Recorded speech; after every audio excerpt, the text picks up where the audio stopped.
Hello there, welcome back. Now, they're the incredible charity who have been saving lives since 1824. Over the last 200 years, the RNLI have worked tirelessly to make our waters safe. And to mark the amazing milestone, our very own Dermot has been uncovering the extraordinary role that they played in World War II.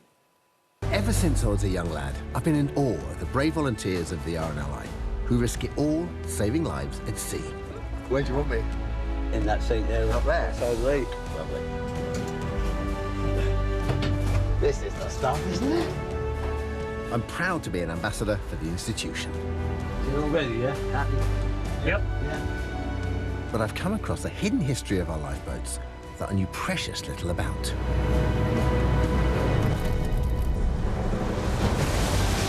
Men of the lifeboats round our island shores know little difference between war and peace. I'm going to uncover the story of the extraordinary role the RNLI played in World War II. I mean, that show looks like so much fun. Hi, by the way. Hi. So nice to see you Lovely two. to see you. Congratulations. Thank you. It's been lovely hanging around here today. It's been like watching TV whilst being on TV. Yeah. So much fun. Not having any of the responsibility, Exactly, it's right? been lovely. Thank you. It looks so much fun. So we shot it last autumn. Yeah. And it's one of those shows, you know, you're so fortunate every now and again to get a show that just lands in your lap. Yeah. And you're like, yeah, please. Yeah. I've been supporting the RNLI for a very long time. I grew up in Colchester, it's about 10 miles from the sea, so it was always a constant growing up for me. And then my family in Ireland, in the southeast of Ireland, have always, you know, been fundraisers and supporters of it. So it was one of those shows that it made, and I love my history, so it just made so much sense to me to do. And then we shot the same really small crew. We travelled around the country. We swam in the morning. We were reading about that. You know, and we found out there's just these unbelievable stories. Because in your head, you think the RNLI at wartime, OK, I mean, the premise, the starting point's fascinating because, for 5.5 years, the world is imploding and, you know, is in conflict. And you have these kind of small band of what I found out quite quickly to be basically Dad's Navy, who are out there, and their sole purpose is to save lives at sea without fear or favour. So it doesn't matter where your soul and comes this is from. this is from 1824. These are the principles it was founded on. It doesn't really matter if we're at war with you, what colour your skin is. If you're in the water, we're getting you out. So during World War II, they would pick up anyone. Wow. That bit I didn't know. That was the whole... And they got a lot of, pushback for it. Yeah, you know? I'm sure. Yeah. But that's their whole thing, without fear or favour. If you're in the water, we want to get you out. It is. The RNLI is an extraordinary organisation, something I'm very passionate about as well. Like you, Dermot, my family are in a small fishing village in Cornwall, in North Cornwall, and the lifeboat going out in Port Isaac, when we were kids, was the most exciting thing. Yeah. It's different now because they're all on pages, but the rockets used to go off. And if one rocket went off, it meant the helicopter was going out. If 2 rockets went off, it meant that the boat was going out. And we'd run down the hill into the village to watch the guys getting dressed up and go out. And the thing, I think the thing you could probably equate it to is like the fire service. So as well, so it's very open, right? So, you know, when I was a kid in Colchester, the fire service would open up once a year. You used to go and have a look. The RNLI is exactly the same. So if you're down there on a coastal day, you know, on a nice day down on the coast, rather, you can go in and, you know, to a point, have a look, and they're so welcoming and open.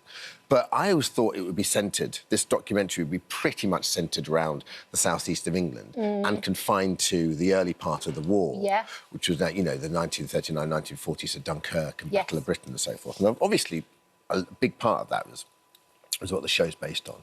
But then we went down to Cornwall. So the preparations for D-Day, they were needed down there. We were down in Mousehole in the Penley lifeboat. We were up in Aldborough. We were over in the Channel Islands in Guernsey. So there's so many different family stories. members as well, so didn't nice. you? How did you do that? So, you had proper Miss Marple. Long story. By great uncle Steve emigrated from Ireland to Guernsey, met a local girl, became a tomato farmer. My mum and dad went there on the honeymoon. It was the first holiday outside Ireland we went to as kids. And I was there and I said, called my mum, I was like, do you think Auntie Daph's still around? And she said... Auntie Daff? Yeah, Auntie Daff. And my mum gave me a street name and a house name. And I'm like, I'm never going to find that. And I had about an afternoon off and I drove around and I found it. And she wasn't there. I left a little message for her, and she called me the next day. How old is she now? She passed about 2 or 3 weeks after I saw her. She passed away. So it was so lovely to sort of go there and see her. And she was in her 90s? Yeah. There she is, and hooked up with her and had a, you know, and then speaking to my cousin Maureen, sort of since, and it was really lovely. And she was, sharp as a tack. It was so nice to see That's her, yeah. lovely. And so you had this amazing sort of process of going around the UK and working out how embedded and integrated the RNLI and the lifeboat is to all those communities. Well, and that's the key. The interesting thing is there isn't really a central museum or a central archive, which is both a help and a hindrance, but it's a help in the sense that when you go to these stations, Margate, Aldborough, Guernsey, Penlee, you have these incredible stories that are right there. Very specific to the areas, So I'll right? I'll meet a coxswain that maybe has just retired, whose grandfather went to Dunkirk, yeah, and he will have the same notebook. So he'll be getting out. So I'm literally reading these pages of basically the report of what happened. So I stood on the Reculver Cliffs with Chris Samwell, and we looked out, and he was just saying, 1939, 1940 here. German Messerschmitt shot down over there, and then my grandfather launched and to smell the sea you're there, air and same be there. cliffs, same sea, same sky. And it goes through generations as well. They all do it. Yeah. Guys. Yeah. So it's on tonight? Tonight, Yes. 9 o'clock, 9 o'clock. BBC Amazing. 2 and iPlayer, yeah. It was a privilege to do, honestly. Can't wait to see it. Thanks, guys. Dermot. Thanks for having me. Amazing. Thank you for coming in. It's excellent. OK, now It's a setback now, go on. Yeah, I'm fine. Up against my now ship it's here. finally time for